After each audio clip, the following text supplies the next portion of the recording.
భక్త్యా తు అనన్యయా శక్యః అహమేవం విధోర్జున జ్ఞాతుం ద్రష్టుం చ తత్వేన ప్రవేష్టుం చ పరం తపా. ఎందుకని అక్కడ పెట్టాల్సినటువంటి ఎఫర్ట్స్ మన దగ్గర ఎక్కడ మిస్ అవుతున్నాయి అనేది సాధనకి ఆ సాధన ఎలా చేయాలో మీకు చెప్పడానికి భగవద్గీత కంటే మించిన సబ్జెక్ట్ ఇంకొకటి లేదు.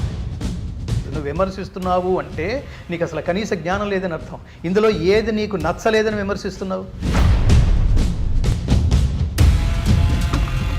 మీరంటూ భగవద్గీత ఫౌండేషన్ కోసం బ్రాండ్ అంబాసిడర్లను ఎవరినన్నా పెట్టుకున్నారా? మీరు ఏ స్కూల్ కన్నా వెళ్ళి భగవద్గీత చెప్పాలనుకుంటే లేదండి కమ్మో మీరు ఇక్కడ ఇది సెక్యులర్ అండి, మన సెక్యులర్ కంట్రీ, ఆ బొట్టు పెట్టుకున్నవాడు మాట్లాడతాడు మనది సెక్యులర్ కంట్రీ, అందుకని ఇక్కడ భగవద్గీత చెప్తే మిగతా మతాల వాళ్ళు హర్ట్ అవుతారు.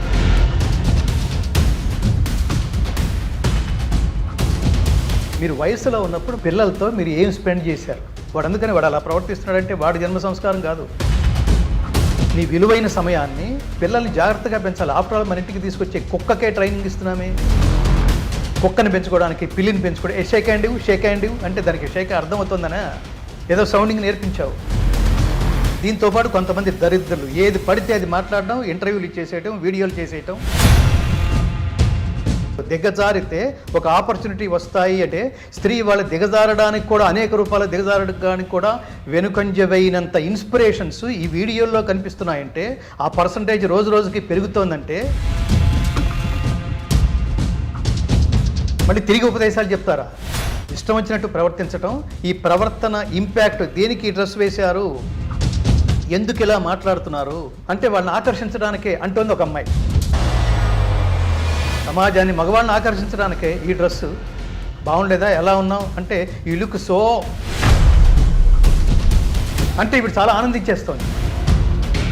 నాలాంటి వాళ్ళని లక్షల మందిని తయారు చేసే ప్రయత్నంలో ఉన్నాను. భగవద్గీతకి ప్రతివాడు బ్రాండ్ అంబాసిడరే. ప్రతి ఇంటింటికి మేము చెప్తుంటాం గీత నేర్చుకుందాం, రాత మార్చుకుందాం, ఇంటింటా గీతా జ్యోతుల్ని వెలిగిద్దాం, భారతీయ ఆత్మ జ్యోతులై ప్రకాశిద్దాం.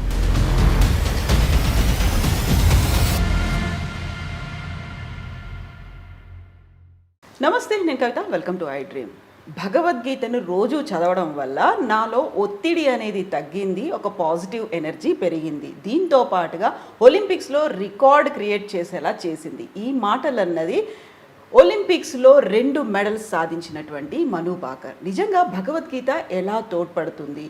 తన మాటలు చెప్పిన తర్వాత వచ్చినటువంటి భిన్నాభిప్రాయాలు, వాదోపవాదనలు అన్నీ పక్కన పెట్టినప్పటికీ భగవద్గీత మనలో ఏం చేస్తుంది, ఎలాంటి మార్పును తీసుకొస్తుంది, అదే మాట్లాడుకుందాం. మనతో పాటుగా ఉన్నారు భగవద్గీత ఫౌండేషన్ ఫౌండర్ గంగాధర శాస్త్రి గారు. నమస్కారం అండి. నమస్కారం కవిత గారు. హరే కృష్ణ. జై శ్రీకృష్ణ. జై శ్రీకృష్ణ. ఎలా ఉన్నారు? సంతోషం. మనకి ఒలింపిక్స్ జరుగుతున్నాయి. 2020లో టోక్యో ఒలింపిక్స్లో ఫైనల్ దాకా వెళ్ళినటువంటి షూటర్ మను భాకర్ తన పిస్టల్ పనిచేయకపోవడం వల్ల పర్ఫామ్ చేయలేకపోయింది. డిసప్పాయింట్మెంట్తో తిరిగి వచ్చింది. సేమ్ అదే అమ్మాయి అదే ఫైనల్లో ఇప్పుడు ప్యారిస్ ఒలింపిక్స్కి వెళ్ళింది. First bronze medal. ఇప్పటిదాకా బోనీ కొట్టని చోట ఒక అమ్మాయి బోనీ కొట్టింది. మళ్ళీ 2 రోజుల్లోనే అదే అమ్మాయి ఇంకొక బ్రాంజ్ మెడల్ తీసుకొచ్చింది. ఆ అమ్మాయి చెప్పిన మాట, గతంలో ఎదురైనటువంటి ఒత్తిడి, ఓటమిని ఎలా ఎదుర్కొని బయటకు వచ్చారు. అప్పుడు చెప్పింది భగవద్గీత నాకు హెల్ప్ చేసింది. ఆ ఒత్తిడి నుంచి ఇంటి బయటపడ్డాను, పాజిటివ్ ఎనర్జీ అనేది వచ్చింది అనేది. అక్కడే కరెక్ట్గా ఇంకొక వాదన మొదలైంది. ఆమె కనుక భగవద్గీత చదవకపోయి ఉంటే గోల్డ్ మెడల్ వచ్చేదేమో అనేవాళ్ళు కొంతమంది ఉన్నారు. దీంతో పాటుగా అసలు ఈ మెడల్స్ టాలీలో ఇండియా ఎక్కడుంది? ఫస్ట్లో ఉన్నటువంటి జపాన్ కావచ్చు, చైనా కావచ్చు, కొరియాలు కావచ్చు, రష్యాలు, అమెరికాలు, గ్రేట్ బ్రిటన్, వీళ్ళందరూ భగవద్గీత చదువుతున్నారా? వాళ్ళకి ఎందుకు అన్ని మెడల్స్ వస్తాయి? ఈ తరహా వాదనలు ఎలా చూస్తారు మీరు? ఇందులో లాజిక్కి అందని ఇగ్నోరెన్స్తో కూడిన ఒక వర్గం ఎప్పుడు లాజిక్ కోసం వెతుక్కుంటూ వెళ్ళే ఒక వర్గం ఎప్పుడు ఉంటుంది. అది కృష్ణుడు మధ్యలో ఉన్నాడు. ఆయన చెప్పిన భగవద్గీత ఈ పక్కనే ఉన్న అర్జునుడికి బాగా పనిచేసింది. అసలు కృష్ణుడు అనేవాడినే నమ్మనవాడు కృష్ణుడు పక్కనే ఉన్నాడు, వాడు దుర్యోధనుడు. దైవానికి ఇటు పక్కన ఉన్నవాడు దుర్యోధనుడు, దైవానికి ఇటు పక్కన ఉన్నవాడు అర్జునుడు. అర్జునుడు నమ్మాడు, దుర్యోధనుడు నమ్మలేదు. నమ్మనివాడు అలా పోయాడు, నమ్మినవాడు విజయం సాధించాడు కదా. ఇద్దరికీ కృష్ణ సిద్ధాంతం చాలా గొప్పది. నమే ద్వేష్యోస్తి న ప్రియ అంటాడు. వాళ్ళు విలన్లు, వాళ్ళ దగ్గరికి నేను వెళ్ళటం ఏమిటి అనలేదు.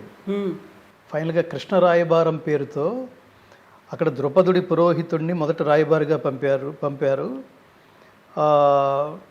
అది వీళ్ళకి నచ్చలేదు, కౌరవులకి. ఇక్కడి నుంచి సంజయ్ రాయబారం నడిచింది, అది వాళ్ళకి నచ్చలేదు. అసలు ఇట్లా లాభం లేదు, నువ్వు పరమాత్మవి, నువ్వు చెప్తే వింటారు, దయచేసి మా తరపున నువ్వు రాయబారం చేయవా అంటే అతను వెళ్ళి జరగబోయే దుష్పరిణామాలని కళ్ళకు కట్టినట్టుగా చూపించిన కృష్ణ పరమాత్మను సైతం ఈ గారడి మాటలు మా దగ్గర కాదులే, ప్లీజ్ గెట్ అవుట్ అన్నాడు. అతను పూచిక పుల్ల ఏమంటారు, గుండు సూది మనం మోపే భూమిని కూడా నీకు ఇవ్వను అని చాలా స్ట్రాంగ్గా చెప్తే అప్పుడు వీళ్ళు యుద్ధం శరణ్యం అని వెళ్ళారు. ఆ యుద్ధ రంగంలో తన వాళ్ళందరినీ చూసి ఇంట్లో ఆల్ ది బెస్ట్ చెప్పించుకున్న అర్జునుడు అక్కడికి వచ్చి తన వాళ్ళందరినీ చూసి వీళ్ళని చంపిన నెత్తుటి కూటితో రాజ్యాన్ని భోగించడం కంటే నేను వీళ్ళని చంపకుండా నేను భిక్షం ఎత్తుకునైనా బతకడం బెటర్ అని వెళ్ళిపోవడానికి సిద్ధపడ్డప్పుడు శ్రీకృష్ణ పరమాత్మ అతనికి తలంటిపోయటం మొదలుపెట్టాడు.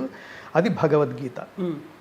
భగవద్గీతని ప్రపంచవ్యాప్తంగా మత గ్రంథంలాగా కాకుండా సిద్ధాంత గ్రంథం అని నమ్మిన వాళ్ళు చాలా గొప్ప గొప్ప రిజల్ట్స్ చూశారు. ఇప్పుడు మన అసలు పాయింట్ ఇది. భగవద్గీత ఏం చెప్తోంది, అసలు ఎవరు చెప్తున్నారో తీసేయండి.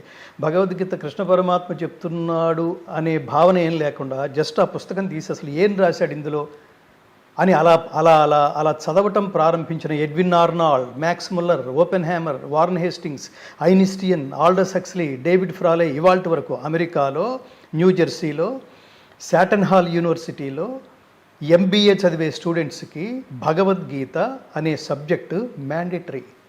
Can you believe that? ఆ సబ్జెక్ట్ పేరు, ఆ కోర్సు పేరు ఏ జర్నీ ఆఫ్ ట్రాన్స్ఫర్మేషన్ అని పెట్టారు.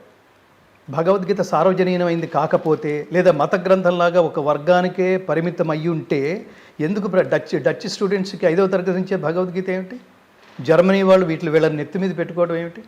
అంటే పైన చూడడం, కృష్ణుడు చెప్పాడా, కృష్ణుడు హిందూ మతస్థుడు కాబట్టి అసలు దాని వైపుకు మనం చూడలేదంటే నువ్వు మిస్ అవుతావు. అసలు మతం తీసేయండి. ముందు మనకి మతం పట్ల, ధర్మం పట్ల మనకి ఆ జ్ఞానమో ఆ కనీస అవగాహన లేకపోవటం వల్ల మతం అనేది ఏదో భూతద్దంలోంచి చూసినట్టు చూసి చాలా విలువైన గ్రంథాన్ని చాలామంది కోల్పోతున్నారు, ముఖ్యంగా హిందువులు కూడా. తర్వాత చూద్దాంలే, తర్వాత రిటైర్మెంట్ తర్వాత చూద్దాంలే అని.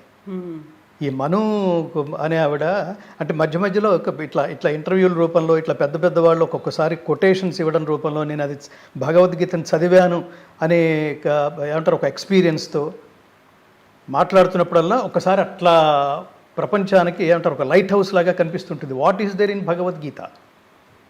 అసలు ఫస్ట్ బేసిక్గా మనం తెలుసుకోవాల్సింది, వీళ్ళు అన్నారు ఆవిడ చదివిందని అర్థం చేసుకుంది, ఆచరించడం వల్ల విజయం సాధించింది.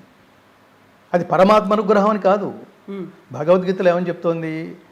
ముఖ్యంగా ఇప్పుడు ఈ మను అనే ఆవిడ ఒలింపిక్స్లో రాణించడానికి తన ఆలోచనలు అప్పటిదాకా ఏది ఆలోచిస్తున్నామో ఈ ఆలోచన కరెక్ట్ కాదు అని ఏదో చదవటం వల్ల రియలైజ్ అయింది.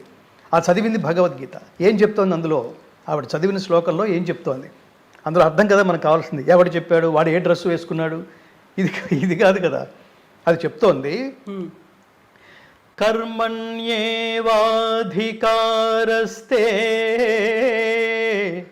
మా ఫలేషు కదాచన మా కర్మ ఫలహేతుర్భూః మా తే సంగోస్త్వకర్మణి.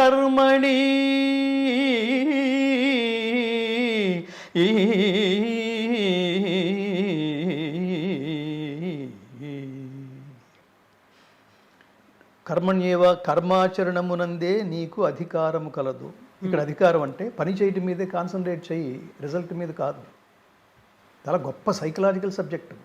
మత గ్రంథం అంటే ఒక వర్గానికి చెందింది మాత్రమే, ఒక మనిషిని బ్లైండ్గా ఫాలో అవ్వడం మాత్రమే.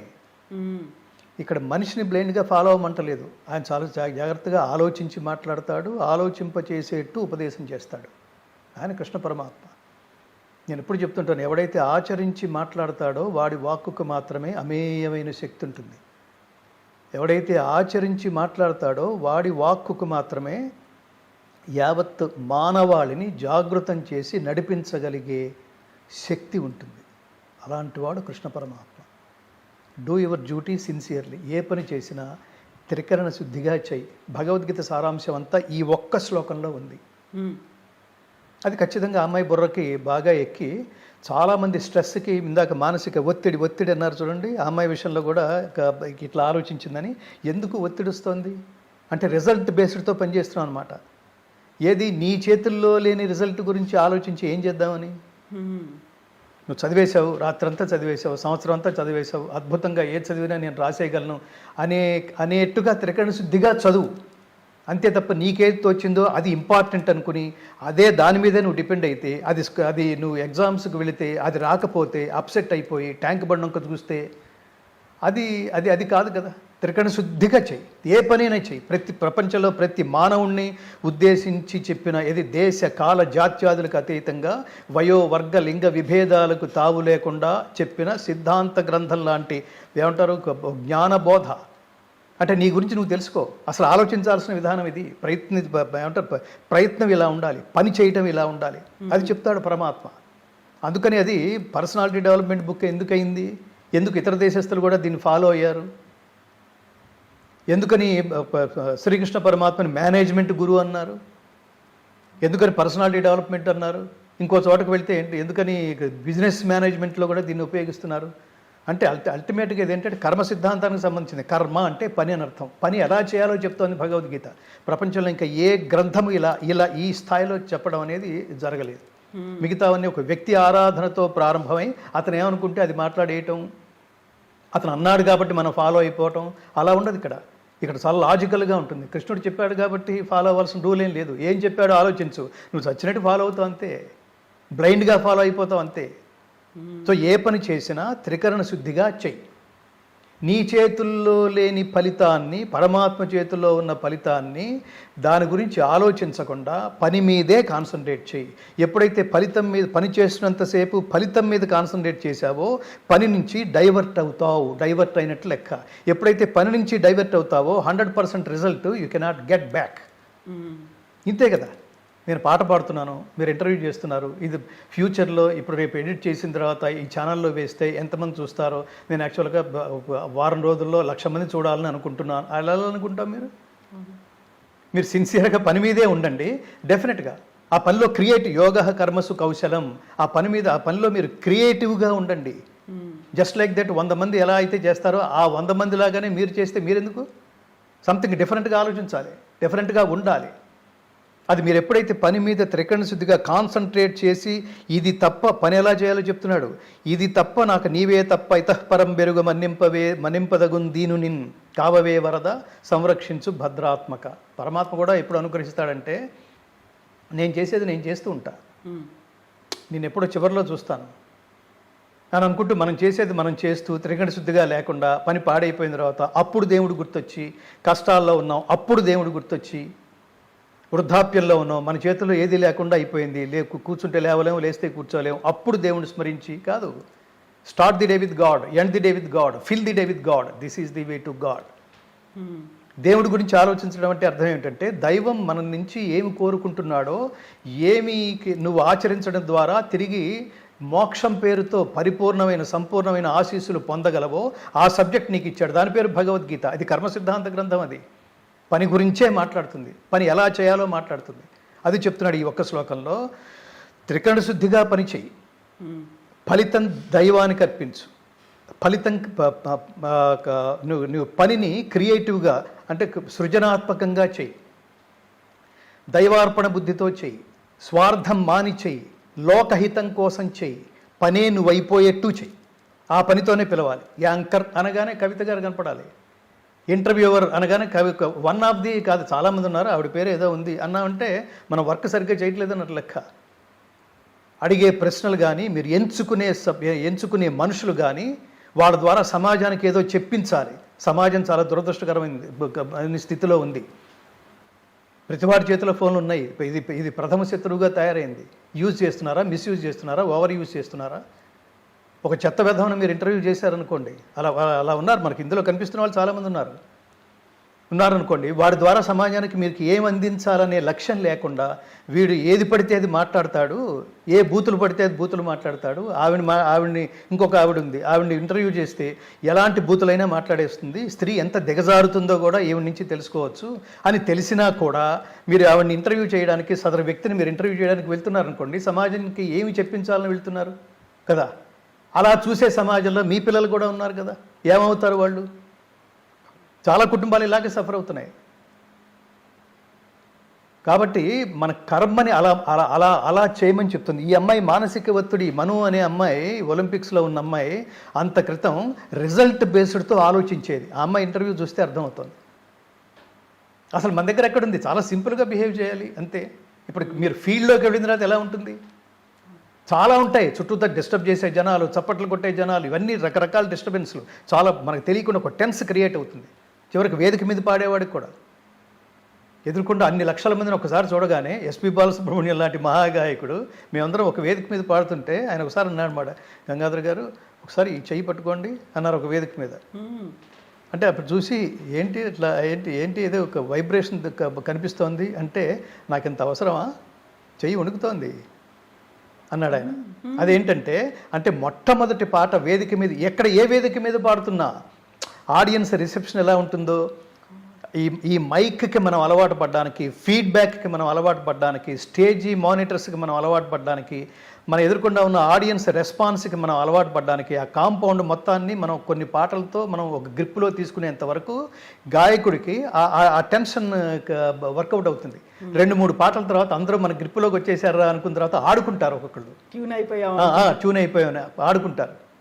ఆ మహానుభావుడు అలా అనేవాడు. అది అందరికీ ఉంటుంది. అది అట్లా మీరు గ్రౌండ్లోకి, ఓపెన్ గ్రౌండ్లోకి వెళ్ళిన తర్వాత ఒలింపిక్స్ వెళ్తున్నాం అంటే ప్రపంచం అంతా మనకు చూస్తుందనే ఇంటర్నల్స్ ఒక కైండ్ ఆఫ్ టెన్షన్ ప్రతి వాళ్ళను వర్కౌట్ అవుతుంది. 140 కోట్ల మంది భారతీయులు అక్కడ ఉన్నారు. ఖచ్చితంగా ప్రపంచం అంతా చూస్తుంది, ఒక భారతీయులు కాదు ప్రపంచం అంతా చూస్తుంది. మనం గెలిస్తే ఓకే, గెలవకపోతే ఇంత డిస్కషన్ ఉంటుంది లోపల. అసలు ఇవేవి డిస్కస్ చేయొద్దు, పని చేసావు అక్కడికి వెళ్తున్నావు, అదేంటి మన చేతిలో లేదు, ఇరగదీసేస్తానని వెళ్ళావు, ఫైనల్గా వర్షం కురిసింది అనుకోండి, ఫినిష్. సో అది ఊహించలేవు, నువ్వు గెలవటం ఊహించలేవు. సిన్సియర్గా వర్క్ చేయటం ఒక్కటే నీ చేతుల్లో ఉంది. కర్మ అది దాని అర్థం. కర్మాచరణమునందే నీకు అధికారము కలదు, కానీ దాని ఫలితము పైన ఎన్నడూనూ లేదు. ఫలితం నీ చేతిలో లేదని కన్ఫర్మ్డ్గా చెప్తున్నాడు. ఇది లాజిక్. ఇది ఫలితం మన చేతిలో లేదు.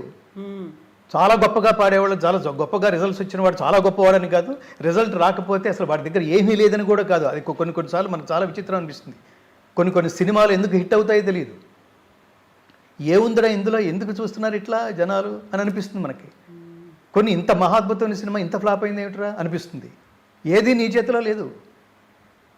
దీన్ని ఇంకా లోతులకు వెళ్తే దాని కర్మఫలం అంటారు.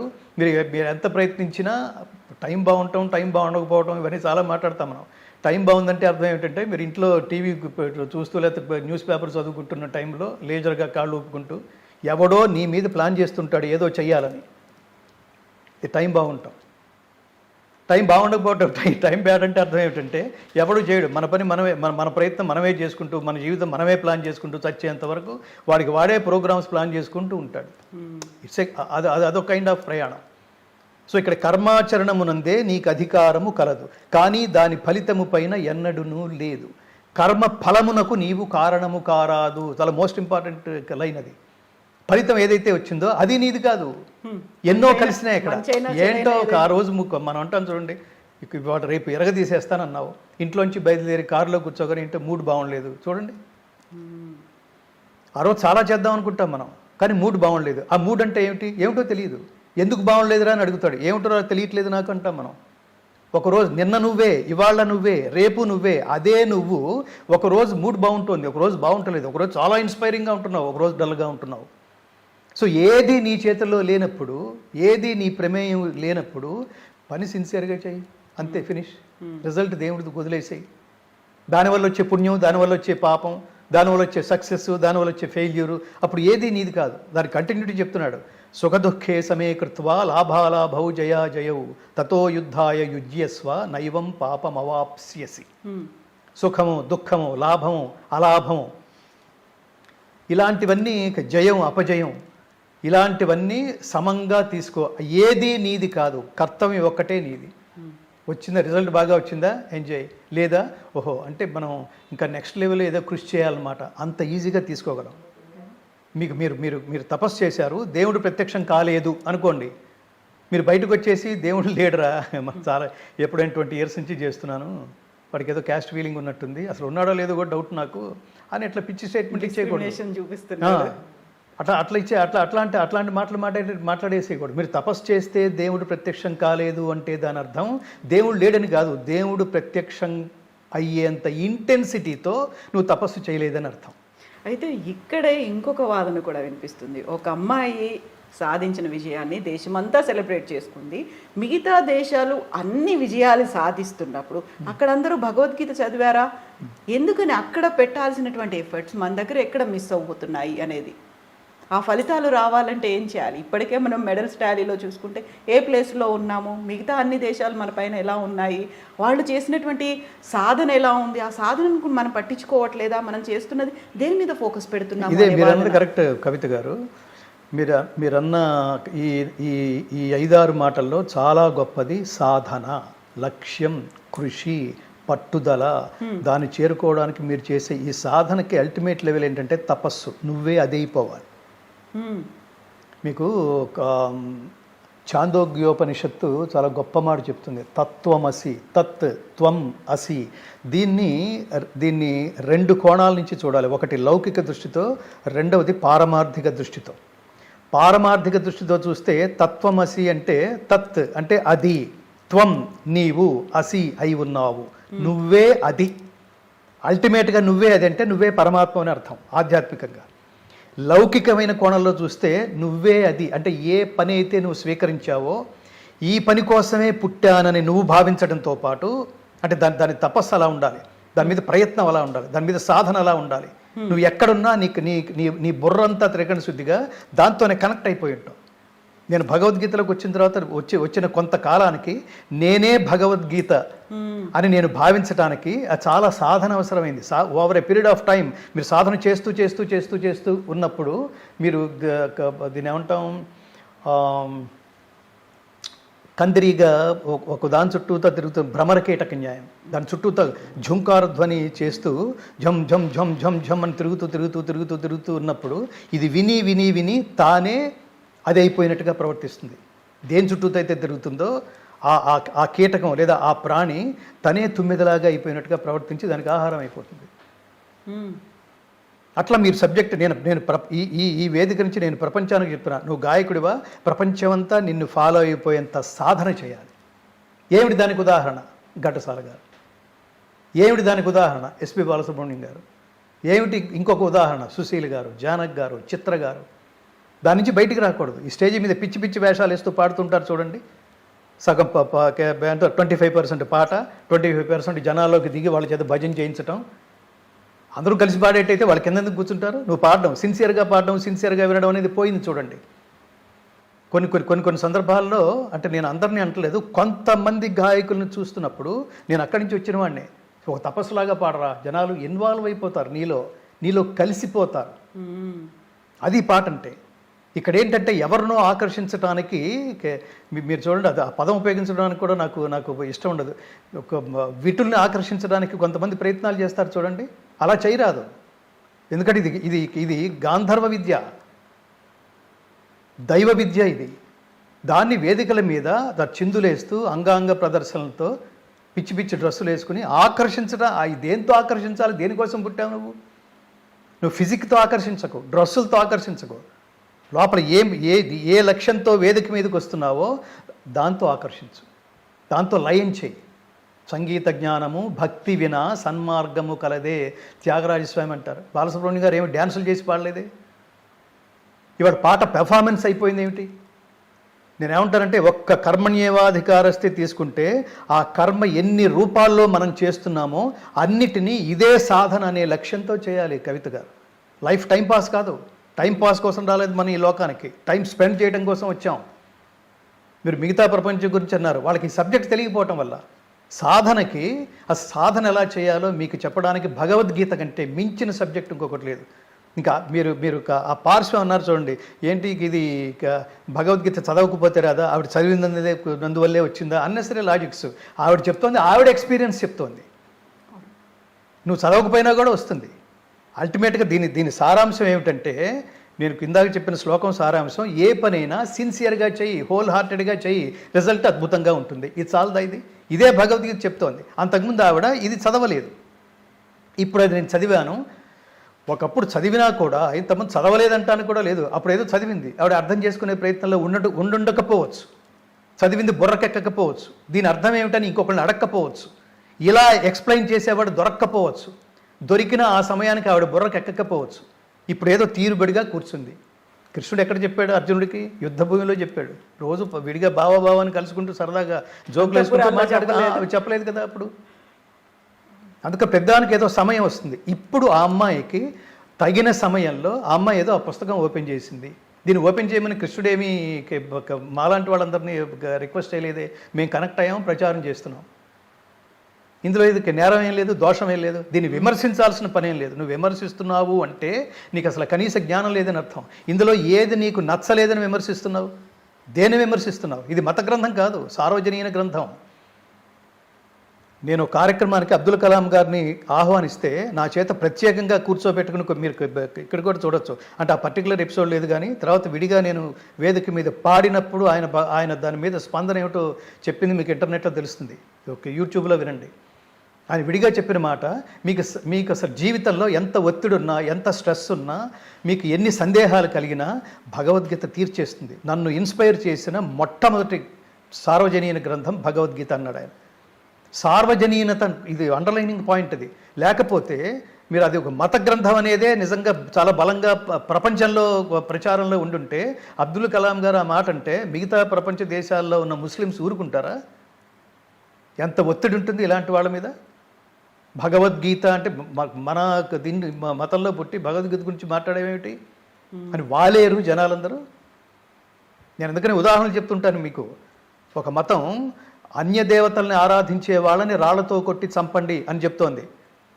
Can you believe that? Can you follow that? మరి భగవద్గీత ఏం చెప్తోంది? నేను అర్థం కావడం కోసం మళ్ళీ మళ్ళీ మళ్ళీ మళ్ళీ చెప్తున్నాను. కృష్ణుడు ఇక్కడ లెక్చరర్, చెప్పిందే చెప్తుంటాడు బుర్రకెక్కడానికి. ఇది కవితాత్మకమైన పరీక్షల్లో పాస్ అవ్వడానికి ఖచ్చితంగా. ఒకటే మొదటిసారి చెప్పినప్పుడు మొదట 6 అధ్యాయాలు ఓపెన్ చేసి తలంటి పోసినప్పుడు, నాన్న ఇది కర్మ మార్గం, నీకు ఇంకా ఈజీగా అర్థం కావడం కోసం ఇప్పుడు నీకు భక్తి మార్గం ఉపదేశిస్తాను విను. సేమ్ అవే పదాలు ఉపయోగిస్తుంటాడు, ఇంకొక మార్గంలో చెప్తాడు, దాని పేరు భక్తి మార్గం. నీకు అర్థమైందా? నువ్వు నా ఇష్టుడవి, నువ్వు నా ప్రియుడవి, సఖుడవి కాబట్టి భక్తుడవి. భక్తోసిమే సఖాచేతి రహస్యం హియేతదుత్తమం. నువ్వు నా భక్తుడవి, మిత్రుడవి కాబట్టి. ఎంత గొప్ప డిజిగ్నేషన్ చూడండి అర్జునుడికి కృష్ణ పరమాత్మ ఇచ్చింది. కాబట్టి మళ్ళీ చెప్తున్నాను, ఇప్పుడు నేను మళ్ళీ చెప్పే చాప్టర్స్ ఏమిటో తెలుసా? ఇది జ్ఞాన మార్గం. నువ్వంటే నాకు చాలా ఇష్టం రా, ఏది చెప్తానో యథాతథంగా బుర్రకెక్కుతుంది నీకు. ఒకటి చెప్తే ఒకటి అర్థం అయ్యే క్యారెక్టర్ కాదు నీది. ఏ లక్ష్యంతో చెప్తున్నానో అది యాజ్ ఇట్ ఈజ్గా చేరుతుంది. అందుకని చివరి చాప్టర్ ఓపెన్ చేస్తున్నాను. దీని పేరు సంక్షిప్త గీత అంటాం. దీని మోక్ష సన్యాస యోగం. ఇది ఇంకొకసారి జాగ్రత్తగా చేసుకుని, ఇదే ఫైనల్ రౌండ్. అంటే అది ఆ చాప్టర్ చెప్తాడు 78 శ్లోకాలు. అది వినేసి నష్టో మోహ స్మృతిర్లబ్ధ త్వత్ప్రసాదాన్మయాచ్యుత స్థితోస్మి గత సందేహ కరిష్యే వచనం తవ. స్థితోస్మి నాకు నువ్వు చెప్పావు కదా, నువ్వు చెప్తే ఇప్పుడు నాకు అర్థమైపోయింది. ఇప్పుడు నా ఎక్స్ప్రెషన్ ఏమిటంటే, అజ్ఞానం పోయింది, జ్ఞానం వచ్చింది. మోహం అంటే అజ్ఞానం, అది పోయింది, జ్ఞానం వచ్చింది. ఇప్పుడు నువ్వు ఏది చెప్తున్నావో, ఏది చెప్పావో అది ఇప్పుడు నేను చేయడానికి సిద్ధంగా ఉన్నావు. నష్టో మోహ స్మృతిర్లబ్ధ త్వత్ప్రసాదాన్మయాచ్యుత స్థితోస్మి గత సందేహ. జీవితానికి సంబంధించి, కర్తవ్యానికి సంబంధించిన డౌట్స్ అన్నీ పోయినాయి. ఇప్పుడు నేను యుద్ధం చేయడానికి సిద్ధంగా ఉన్నాను. అంటే దాని మీనింగ్ ఏంటంటే, భగవద్గీత చదివితే ఏమొస్తుందంటే, మనం పని ఎలా చేయాలో తెలిసి డౌట్స్ అన్నీ పోయి కర్తవ్యోన్ముఖులం అవుతాం. అల్టిమేట్గా మనం సాధించేది ఏంటంటే విజయం. నేను ఎప్పుడు చెప్తుంటాను, శ్రీకృష్ణ పరమాత్మ దైవానుగ్రహానికి నిదర్శనం, అర్జునుడు పురుష ప్రయత్నానికి నిదర్శనం.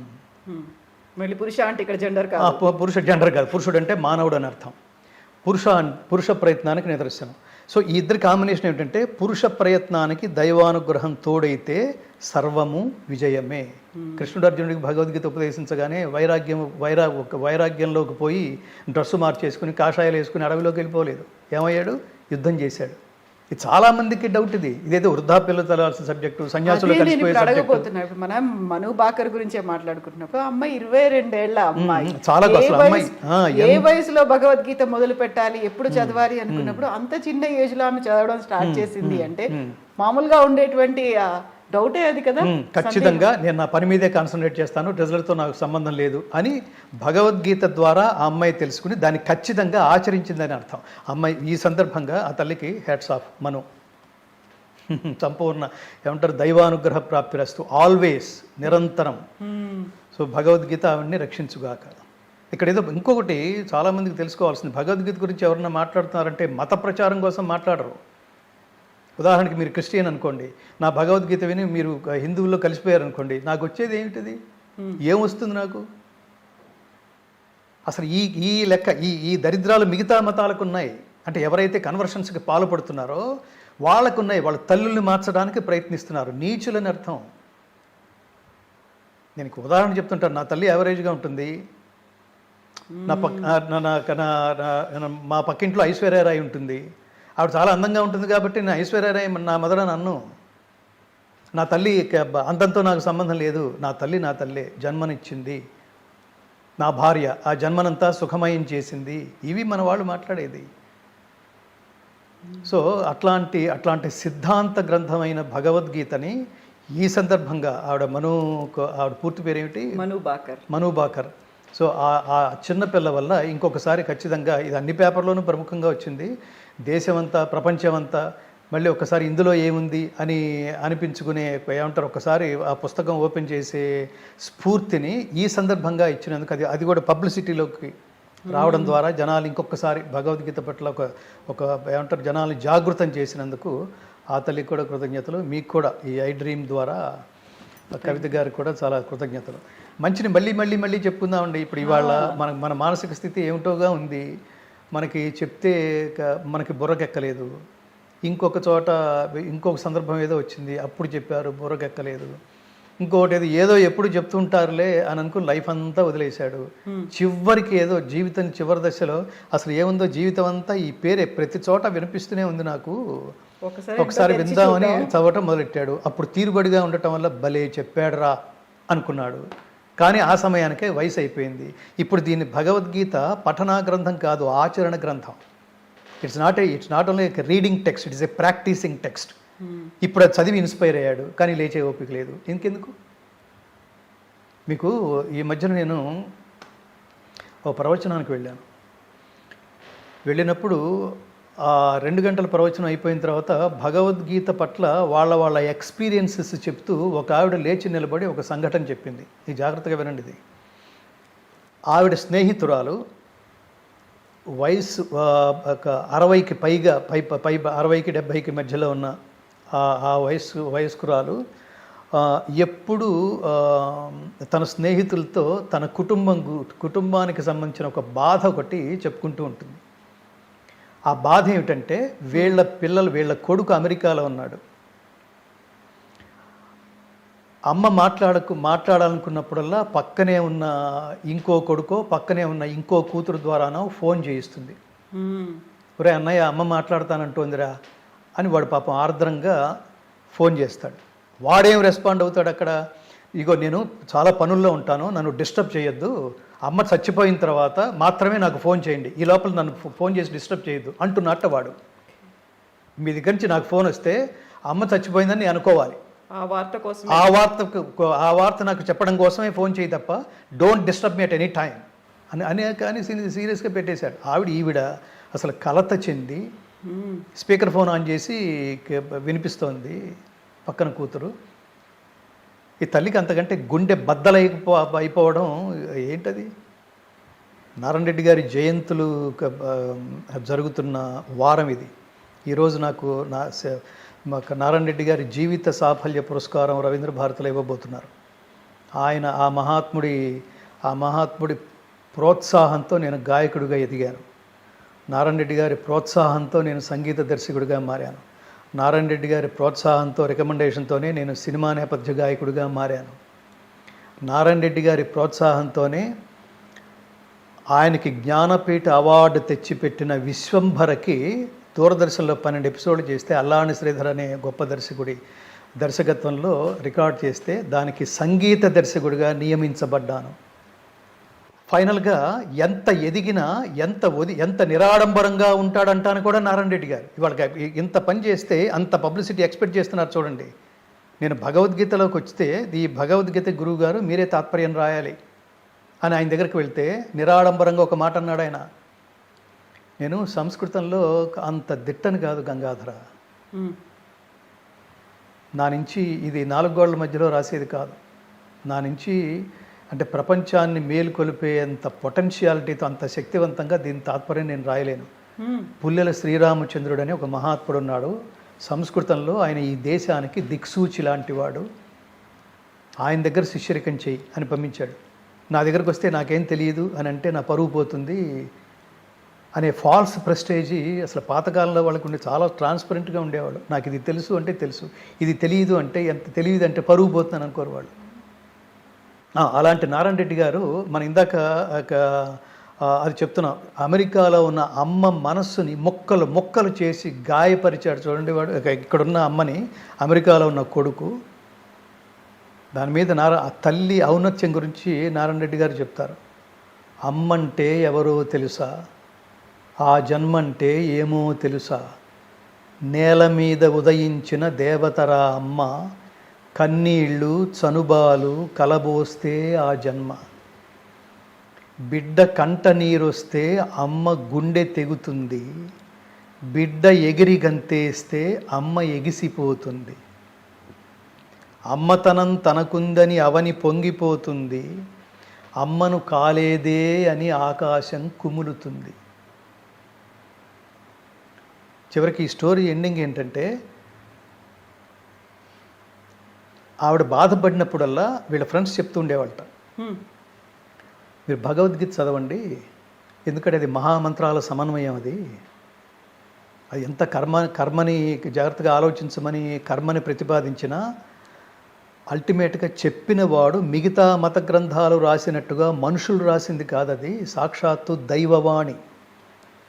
మనిషి మాట్లాడితే దాన్ని మాట అంటారు, అదే దైవం మాట్లాడితే దాన్ని మంత్రం అంటారు. అందుకని భగవద్గీతలో శ్రీకృష్ణ పరమాత్మ అర్జునుడికి బోధించిన 574 శ్లోకాలు మంత్రతుల్యాలే, మహామహిమాన్వితమైనవి. అందుకని మీరు చదవటం ప్రారంభించండి, you will get good results అన్నట్టు వీళ్ళు అని అంటే, దాని మీద నాకేమి పెద్ద అంత నాకేమి నమ్మకం లేదు అందుటే ఆవిడ. జీవితం అంతా అదే అంటోంది, నాకు నమ్మకం లేదని. మా ఆవిడ ఇలా అంటున్నాడు, మా అబ్బాయి ఇలా అంటున్నాడు, నాకు గుండె తెగిపోతోంది అంటోంది ఒక పక్కన. ఇంకో పక్కన దీన్ని ఆశ్రయించమంటే ఆశ్రయించట్లా. ఒకరోజు వాళ్ళ అబ్బాయి మాట్లాడిన మాటల్ని చాలా గట్టిగా సీరియస్గా ఆలోచించి అసలు గుండె మరింత గాయపడి ఇదే ఫ్రెండ్స్కి ఫోన్ చేసింది ఆవిడ. ఏమని చేసిందంటే, ఇప్పుడు మళ్ళీ పాత స్టోరీ అంతా చెప్పకుండా నాకు భగవద్గీత చెప్తావా అని అడిగింది ఆవిడ. అంటే వీళ్ళు ఆనందంగా భక్తి యోగం మొదలెట్టారు, క్షేత్రజ్ఞ విభాగ యోగం తాత్పర్యంతో సహా. విశ్వరూప సందర్శన యోగంలో చివరి శ్లోకాలు, మత్కర్మకరణ్ పరమః మద్భక్త సంగవర్జిత నిర్వైర సర్వభూతేషు యస్సమాం ఏతి పాండవ. అసలు నిన్ను చేరడానికి మాకుండాల్సిన క్వాలిఫికేషన్స్ ఏమిటి అని అర్జునుడు అడిగాడు. భక్త్యాతు అనన్యయా శక్యః అహమేవం విధోర్జున జ్ఞాతుం ద్రష్టుం చ తత్వేన ప్రవేష్టుం చ పరం తప. ఇలాంటి నా విశ్వరూపాన్ని గుర్తించడానికి, గ్రహించడానికి, చేరడానికి అనన్యమైన భక్తి చేత మాత్రమే సాధ్యం. అన్డైవర్టెడ్ కాన్సన్ట్రేషన్. అలా నీ వైపే చూస్తా, త్రికణ శుద్ధిగా నిన్నే ఫాలో అవుతా, నువ్వు ఏం చెప్తావా అని ఆర్తిగా ఎదురు చూస్తుంటా, నువ్వు తప్పించి నాకు ఇంకేం అక్కర్లేదు అని అంటే వాడే దేవుడు. వాడికి జీవుడు పరమాత్మ జీవాత్మ ఇంకా రెండు విడివిడిగా ఉండవు. ఇంకా నువ్వే పరమాత్మవి, అదే ధర్మం, అదే మార్గం. ఈవిడంది వాళ్ళు ఈ శ్లోకాలన్నీ చెప్పారు, ఆవిడతో కూడా అనిపించారు. పొద్దున్నే వీళ్ళకి ఫోను, ఎవరైతే భగవద్గీత చెప్పారో ఆవిడ రాత్రి వెళ్ళిపోయారు. నేను భగవద్గీత ప్రవచనానికి వెళ్ళినప్పుడు ఒక ఆవిడ ఎక్స్పీరియన్స్ అన్నమాట ఇది. ఖచ్చితంగా అంతకాలే చ మామేవా స్మరణ్ముక్త్వా కలేబరం యప్రయాతి సమద్భావం యాతి నాస్త్యత్ర సంశయ. అంత్యకాలంలో పరమాత్మ నామస్మరణ చేసి అప్పుడు రియలైజ్ అయ్యి, ఇన్ జనరల్గా ఏంటంటే మొదటి నుంచి సాధన చేస్తే తప్ప చివరి రోజులో పరమాత్మ గుర్తుకురాడు. అసలు ఇప్పటికి సాధనే లేదు. పూర్వజన్మ సంస్కార బలం చేత ఇప్పుడు వింటాను భగవంతుడి గురించి అని అనుకుంది. మనస్సు గాయపడి వాళ్ళు భగవద్గీత ఉపదేశం చేసినట్టుగా చేశారు. ఆవిడ వింది ఆనందంగా, పరమాత్మ నాకు ఇంకా వీళ్ళెవరు అక్కర్లేదు, నేను అక్కర్లేదు అనుకున్న కొడుకు. దీని తర్వాత నా స్పందన ఏమిటో అడిగారు వీళ్ళు. ఈ ఇన్సిడెంట్ చెప్పిన తర్వాత నేను అందరికీ ఒక విషయం చెప్పాను. నేను కూడా ఇది చెప్తాను చాలా చోట్ల, కానీ దానికంటే ముందు మీరు దీని బాటంలో ఏంటంటే, మీరు వయసులో ఉన్నప్పుడు మీరు మీరు మీరు పిల్లలతో మీరు ఏం స్పెండ్ చేశారు. వాడు అందుకని వాడు అలా ప్రవర్తిస్తున్నాడంటే వాడి జన్మ సంస్కారం కాదు. నీ విలువైన సమయాన్ని పిల్లల్ని జాగ్రత్తగా పెంచాలి. ఆఫ్టర్ ఆల్ మన ఇంటికి తీసుకొచ్చే కుక్కకే ట్రైనింగ్ ఇస్తున్నామే. కుక్కని పెంచుకోవడానికి, పిల్లిని పెంచుకోవడం, షేక్ హ్యాండ్ అంటే దానికి షేక్ అర్థమవుతుందనా? ఏదో సౌండింగ్ నేర్పించావు. సిట్ అన్నావు, కూర్చుంది. స్లీప్ అన్నావు, పడుకుంది. షేక్ హ్యాండ్ అన్నావు, ఈట్ అంటే ఇదవుతోంది, తింటోంది. నో అన్నావు, అరిచేది కాస్త ఆగిపోయింది. వీళ్ళు అంతే. ప్రపంచంలో ప్రతి ప్రాణి నువ్వు ఖచ్చితంగా వాళ్ళకి ప్రాపర్ ట్రైనింగ్ ఇవ్వాలి. ఈ ట్రైనింగ్ పేరే సంస్కారము. సంస్కారం అంటే గుణ ఆధానము, మల అపహననము. ఏదైతే అనారోగ్యకరమైన ఉంటాయో దాన్ని వాష్ చేసేయి.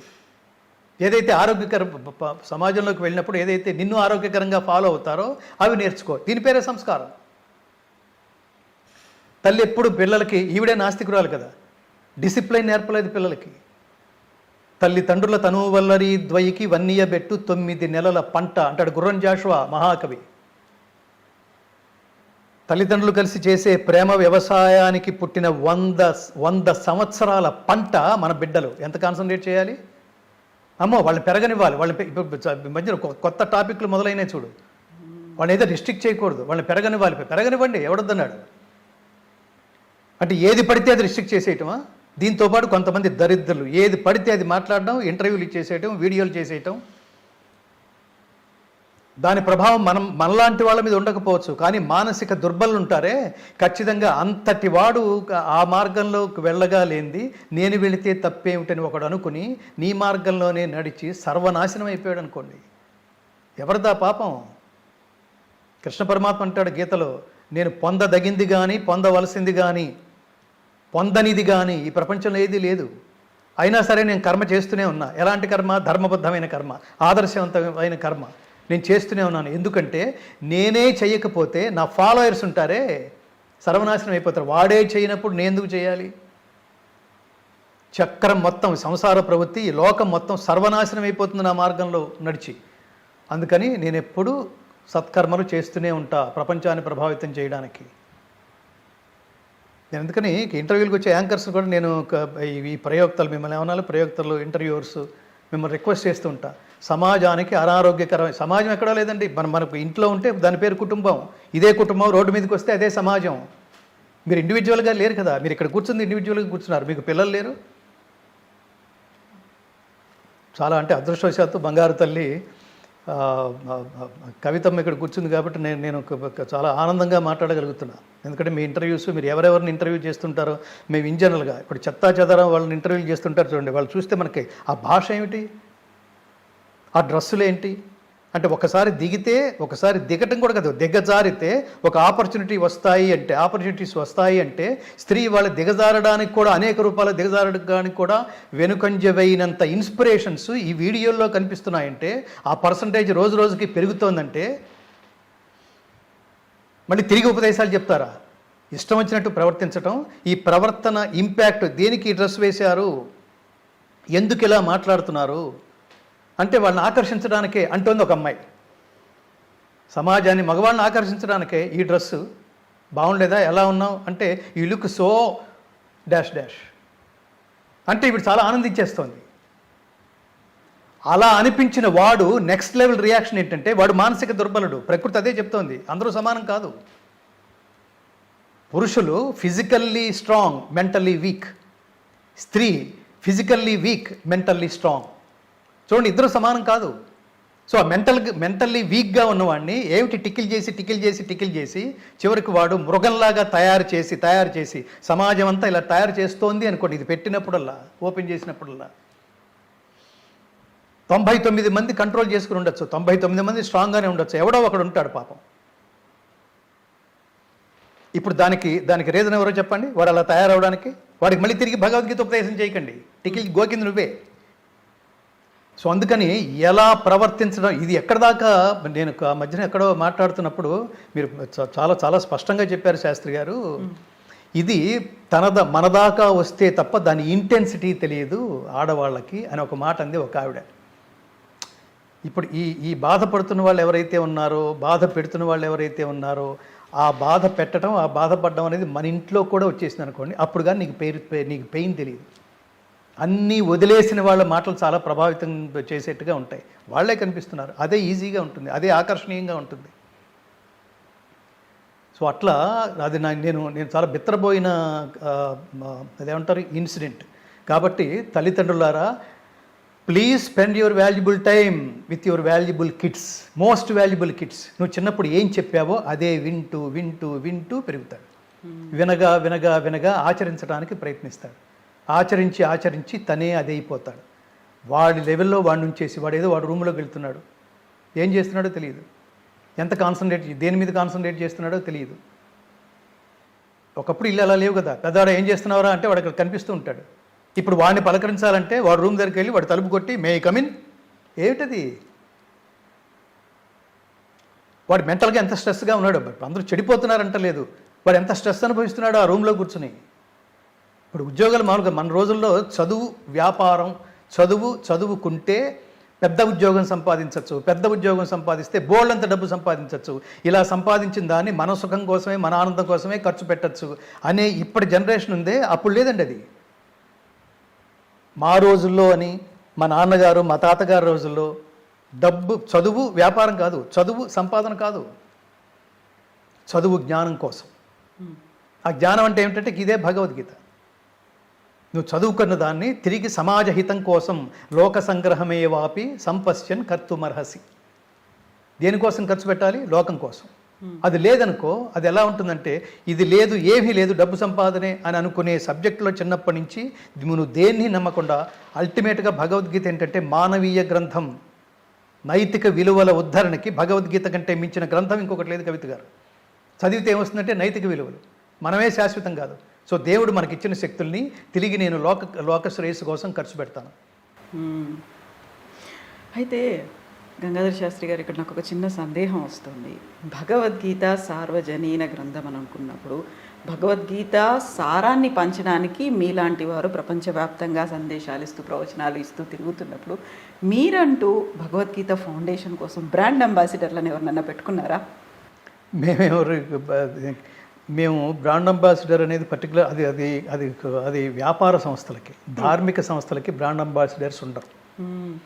భగవద్గీత ఫౌండేషన్ పేరుతో నేను బ్రాండ్ అంబాసిడర్ని. ఓకే, నేను ప్రవచనాలకు వెళ్ళినప్పుడల్లా నేను అందరినీ అభ్యర్థిస్తుంటాను, తల్లులారా మీరు భగవద్గీత టీచర్లు కండి. మా సందులో కవిత గారని ఒక గీతా టీచర్ ఉంది, అలా పేరు తెచ్చుకోండి. మీ సమయంలో మీ ఆ రోజు 12 గంటల సమయంలో మీరు 8 గంటలు పనిచేస్తే ఒక పావు గంటో అరగంటో భగవద్గీత మీరు చదివి మీ పక్కింటి పిల్లలకి నేర్పించడానికి ప్రయత్నించండి. నేను ఎంతకాలం ఉంటానండి? నేను కృష్ణం వందే జగద్గురు అంటే ఆయన భగవద్గీత చదివిన వాళ్ళందరూ ఆయన శిష్యులే. ముందు ఫస్ట్ అర్జునుడిగా భగవద్గీత వినడం ప్రారంభించండి, అక్కడి నుంచి కృష్ణుడిగా ఎదగండి, భగవద్గీతను బోధించే స్థాయికి ఎదగండి. ప్రతి వాడు టీచర్లు కండి. ఇవన్నీ నాన్ సెన్స్ పదాలు, బ్రాండ్ అంబాసిడర్లు ఇవన్నీ సెన్స్లెస్ పదాలు, అవన్నీ అవి కాదు. ఒక శ్లోకం పాడడానికి, ఆర్తితో పాడడానికి 25-30 టేకులు పట్టేవి కవిత గారు. 30 టేకులు. అట్లా 700 శ్లోకాలని 9వ సంవత్సరంలో రిలీజ్ అయింది. 7 సంవత్సరాల పాటు దాన్ని రికార్డ్ చేస్తే ఒక్కొక్క శ్లోకం మొత్తం 700 శ్లోకాలని ఎన్ని వందల వేల సార్లు పాడి ఉంటాం. ఇంటికి వచ్చి ఆ పాడింది కూడా నచ్చక మళ్ళీ నెక్స్ట్ డే వెళ్ళి అన్ని కోట్ల రూపాయలు ఖర్చు పెట్టి ఆ వెళుతున్న పాత్లో ఖచ్చితంగా మీరే అది అయిపోరు, ఎవరైనా అలాగే అవుతారు. భగవద్గీత అనగా నేను ఇలా తలదిప్పి చూస్తాను. నేనే భగవద్గీత అనే ఒక ఫీల్, అది ఒక అనుభూతి, ఒక దివ్యమైన అనుభూతి. 2006లో భగవద్గీత ఫౌండేషన్ స్థాపించడం జరిగింది. అక్కడి నుంచి అంచెలంచెలుగా భగవద్గీత రికార్డ్ చేసి సమాజానికి అంకితం ఇచ్చి నేను వెనక్కి వెళ్ళిపోవాలనుకున్న వాడిని మధ్యలో ఏ ట్రాన్స్ఫర్మేషన్ లాగా లేదు అసలు సమాజానికి కావాల్సింది ఇదే. స్కూల్లో టీచర్లు చెప్పమంటే అవుట్ ఆఫ్ సిలబస్ అంటున్నారు, ఇంట్లో తల్లిదండ్రులని చెప్పమంటే అవుట్ ఆఫ్ సిలబస్ అంటున్నారు, ప్రభుత్వాలు అవుట్ ఆఫ్ సిలబస్ అంటున్నాయి.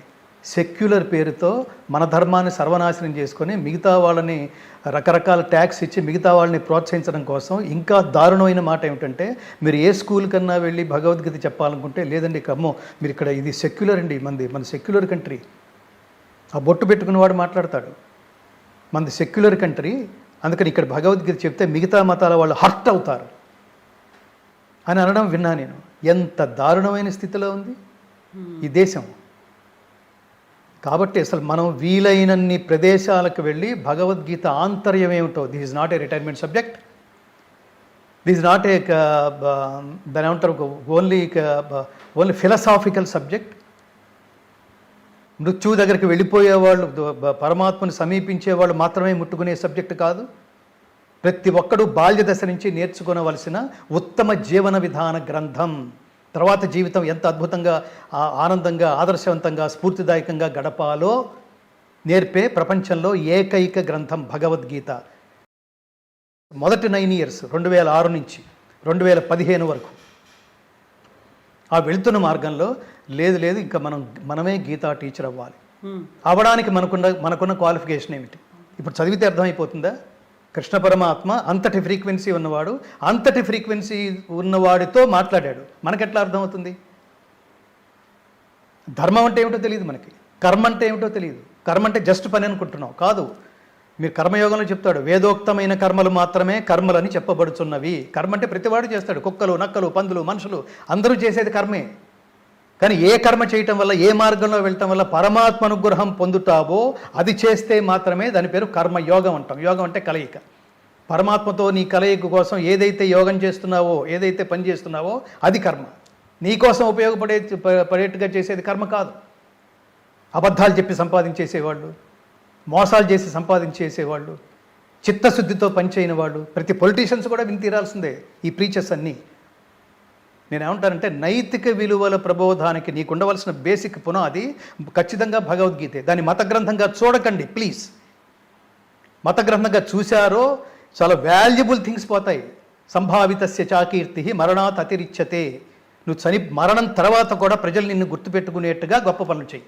మరణం తర్వాత కూడా మొన్నటి వెనకటికి ఒక వెధవ ఉన్నాడే అని మాట్లాడుకునే దారుణమైన పనులు చెయ్యొద్దు. కృష్ణుడు అర్జునుడితో మాట్లాడే మాటది, చాలా గొప్ప మాటలు అవి. నమే ద్వేష్యోస్తి న ప్రియ. నాకు ఒకడి పట్ల ద్వేషం, ఒకడి పట్ల అనురాగం లేదు. ఎవడైతే ధర్మ మార్గంలో ఉంటాడో వాడికి నేనే ఫ్యాన్ని అన్నాడు పరమాత్మ. వాడు నేను వేరు కాదన్నాడు పరమాత్మ. సో అందుకని ఈ చిన్న జీవితంలో ఎప్పుడు రాలిపోతామో తెలియదు. అరే రాత్రే కలిసాడది, పొద్దున వెళ్ళిపోయాడా అని మాట్లాడుకుంటుంటాం చాలామంది యొక్క విషయాల్లో.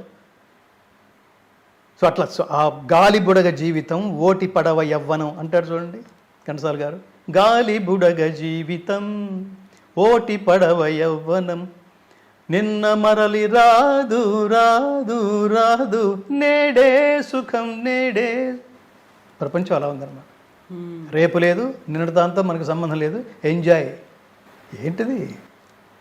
కొన్ని వేల ప్రోగ్రామ్స్ ఛానల్స్లో భగవద్గీత జీవనగీత, మరణగీత కాదు, వినండి, నేర్చుకోండి, పిల్లలకి నేర్పించండి. నేనే భగవద్గీత అనే భావన కలగడం మొదలెట్టిన తర్వాత శవాల దగ్గర దీన్ని అర్జెంటుగా తీసేయాలి, అక్కడ అలవాటు పడిపోతున్నారు, మిగతా చోట్ల వినటానికి భయపడుతున్నారు. మా టీవీలో ఎక్కడన్నా వినిపిస్తుంటే, ఇంకో టీవీలో ఎక్కడన్నా వినిపిస్తుంటే టీవీ ఛానల్స్కి ఫోన్ చేసి, స్వామి భగవద్గీత ఇందుకోసం ఉద్దేశించబడింది కాదు. నాలాంటి వాళ్ళందరూ రోడ్డు మీదకి వచ్చేస్తాం, నిరాహార దీక్షలు చేయాల్సి వస్తుంది. భగవద్గీత ఇలా కాదు ప్లీజ్. ఆ సెలబ్రిటీ వెళ్ళిపోయిన ఆ కళే శవం దగ్గర భగవద్గీత దయచేసి తీసేయండి. బ్యాక్గ్రౌండ్లో వేసేస్తూ ఉండేవాడు.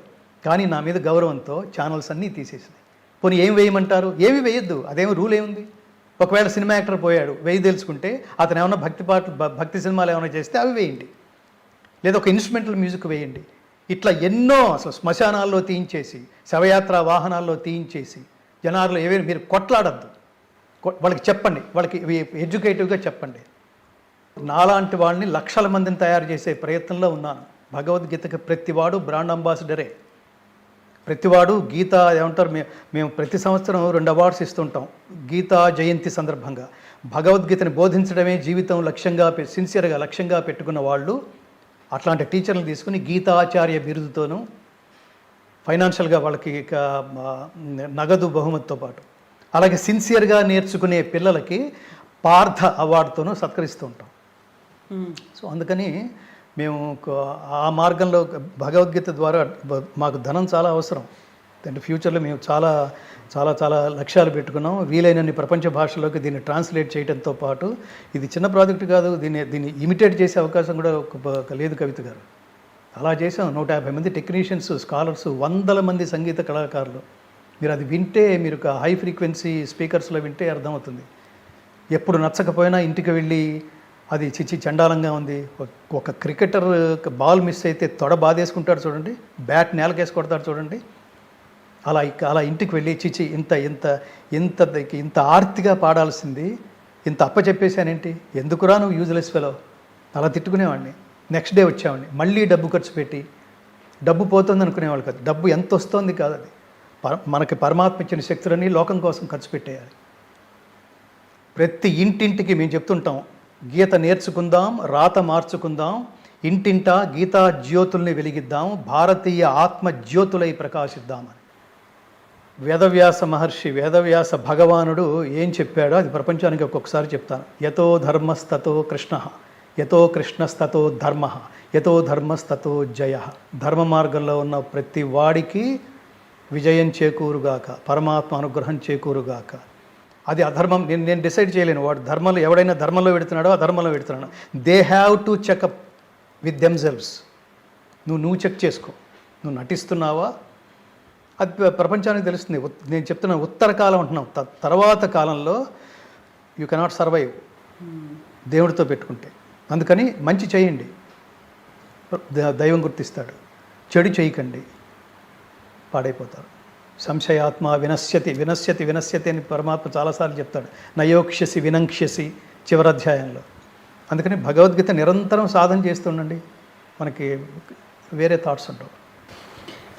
ధన్యవాదాలు, థ్యాంక్ యూ సో మచ్. మళ్ళీ మనం కలుద్దాం, మాట్లాడుకోవడానికి బోల్డ్ అనే విషయాలు ఉన్నాయి. వాటన్నిటి గురించి మళ్ళీ మనం చర్చించను, నేను అనట్లేదు, చర్చ అనేది మాట్లాడుకునే అంశాలు చాలా ఉన్నాయి. మీ నుంచి బోల్డ్ అనే విషయాలు కూడా మేము చాలా చాలా కృతజ్ఞతలు. నేను ఈ మన ఛానల్ తరఫునే ఈ మంత్ 15, ఈ నెల 15వ తారీఖు మళ్ళీ అమెరికా యాత్ర చేయబోతున్నాం. ఇంకొన్ని మనం వెళ్ళని ప్రదేశాలకి వెళ్ళి కొంతమంది ఆహ్వానిస్తున్నారు కూడా. భగవద్గీత చెప్పించుకోవడం కోసం, భగవద్గీత పాటించుకోవడం కోసం వాళ్ళ పిల్లల్ని కూడా తీసుకొస్తామని. ఇప్పుడు నేను ఇది సమాజంలో చూస్తున్న చాలా గొప్ప మార్పు. నేను ఎక్కడికైనా వెళ్తున్నప్పుడు, మంచి కార్యక్రమాలకు వెళ్తున్నప్పుడు మీరు ఎలోన్గా రాకండి, పిల్లల్ని తీసుకునండి. వాళ్ళకి తెలియాలి, మన కల్చర్ తెలియాలి, మన సంస్కృతి తెలియాలి, మన సంస్కారం తెలియాలి, మన సంప్రదాయం తెలియాలి. ఇవి నేను ఎలా గట్టిగా చెప్పగలుగుతున్నానంటే, నేను మా అబ్బాయికి అదే నేర్పించా, నేను మా అమ్మాయికి అదే నేర్పించా. అమెరికాలో ఎంఎస్ చేయడానికి వెళ్ళే మా అబ్బాయికి నేను సంవత్సరం ముందు ప్లాన్ చేశాను. 6 నెలలు వీడికి మహాభారతం వినిపించాలి, పఠన పారాయణం, 6 నెలలు రామాయణం వినిపించాలని. ఖచ్చితంగా వాడికి ఒక మహాత్ముడి దగ్గరికి వెళ్ళి నేను మంత్రోపదేశం పొందాలి నాన్న, పొద్దున ఫోన్ చేసి అడుగుతున్నాడు. వాడు ఆలోచన అలాగే ఉంది. వాడు మిగతా పనులన్నీ చేసి భజన చేస్తూ కూర్చోాలా. వాడి ఉద్యోగం వాడు చేస్తూనే వాడు దైవానికి దగ్గరగా ఉండే పని, సమాజానికి దగ్గరగా ఉండే పని, ఆధ్యాత్మిక దగ్గరగా ఉండే పని. సో నిరంతరం అది ఎలాంటి సబ్జెక్ట్ అంటే, మీకు ఇంకా వేరే ఆలోచనలు, సమాజాన్ని చాలా తెలివిగా ఉపయోగించి, ఎవరి చేత పట్టుబడకుండా చాలా మన తెలివితేటల్ని ప్రదర్శించి సమాజాన్ని మన బుట్టలో వేసుకోవటం ఎలా చూస్తున్నాం అసలు చాలా చోట్ల. ఎందుకు ఏం ఉపయోగం నీకు? వాళ్ళు జైల్లో ఉంటారు, సమాజం వెంటపడి తరుముతుంది. తర్వాత నీ పిల్లలు నిన్ను నాన్న అని చెప్పుకోవడానికి బాధపడతారు, నువ్వు అమ్మ అని చెప్పుకోవడానికి బాధపడతారు. వయసులో ఉండగా నీ ఇష్టం వచ్చినట్టు ప్రవర్తించేస్తావు. డబ్బు శాశ్వతం కాదు. గీత చెప్తోంది అశాంతస్య కుత సుఖం. డబ్బు సుఖాన్ని ఇస్తుంది కానీ శాంతినివ్వదు. మోస్ట్ ఇంపార్టెంట్ ఏంటి? డబ్బు కంటే కూడా సుఖము. మన అంబానీ గారి ఇంట్లో పెళ్లి జరిగింది కదా, ఎంతమంది ఎన్ని రకాలుగా మాట్లాడుకున్నారు. వాళ్ళ అబ్బాయి పేరుతో అనారోగ్యకరంగా ఉన్న అతను ఆరోగ్యం సరిగా లేని వాళ్ళ అబ్బాయి పేరుతో ఎంతోమంది కనుక వాళ్ళు ఈ తగలేసిన డబ్బంతా వాళ్ళు మేబీ ఆనందం కోసం ఖర్చు పెట్టుకున్నామని అనుకోవచ్చు. ఎంతోమందిని కనుక ఆదుకుంటే వాళ్ళందరూ ఇంటికి వచ్చి చిరంజీవ సుఖీభవ మార్కండేయుడైపోయాడు అని ఆశీర్వదిస్తుంటే అదే మంత్రం, అదే ఆశీస్సు. మీరు 10 కాలాల పాటు చల్లగా ఉండాలయ్యా. కొన్ని చోట్ల చెప్తుంటారు చూడండి, మీరు అన్నదానం చేయండి, డబ్బు ఇవ్వండి, వాళ్ళ కుటుంబాన్ని నిలబెట్టండి, మీరు 100 కాలాల పాటు చల్లగా ఉండాలి. ఆర్తితో అలా చూస్తూ, ఇంతకంటే పాపం వాళ్ళు మాట్లాడలేరు. అదే ఆశీస్సు. రక్షంతి పుణ్యాని పురాకృతాని. పూర్వం నువ్వు చేసిన మంచి పనులే రక్షిస్తాయి. ఆ మంచి పనులు ఏమిటంటే ఇదే ధర్మం. మన ఇంటి ముందు నిలబడ్డ ముష్టివాడు కూడా ఏమని అడుగుతాడు తెలుసా? అమ్మా ధర్మం చేయి తల్లి, ధర్మం చేయి తండ్రి. ధర్మాన్ని గుర్తు చేస్తున్నాడు వాడు మనకి. ఏమిటా ధర్మం పేరుతో మనం ఆచరించవలసిన 3 పుణ్యకర్మలంటే గీత చెప్తోంది. ఆ పుణ్యకర్మలు 1 యజ్ఞము, 2 దానము, 3 తపస్సు. యజ్ఞమేమో దేవతల కోసం చెయ్యి, వాళ్ళు నిన్ను అనుగ్రహిస్తారు. ఏం కోరుకుంటే అది ఇచ్చేస్తారు ధర్మ మార్గంలో. దానం ఆర్తులకివ్వు, అన్నార్తులకివ్వు, దానం చెయ్యి. చాలా గొప్ప గుణం అది. 3వది తపస్సు. ఫైనల్గా ఎవరి కోసం? అది దైవం కోసం. ఎందుకోసం? మోక్షం కోసం.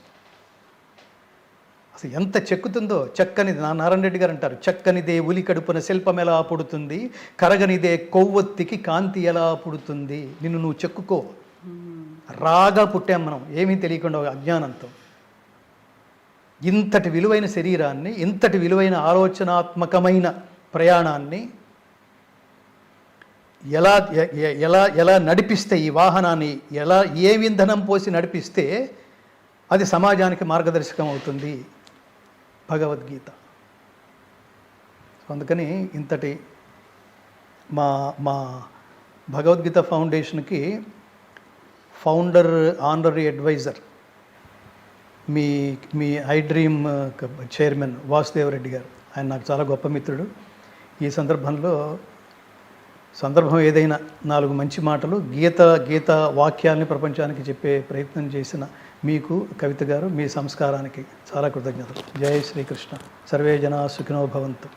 స్వస్తి ప్రజాభ్యః పరిపాలయంతాం న్యాయేన మార్గేణ మహిషాః. గోబ్రాహ్మణేభ్యః శుభమస్తు నిత్యం. లోకాః సమస్తాః సుఖినో భవంతు. హరే కృష్ణ.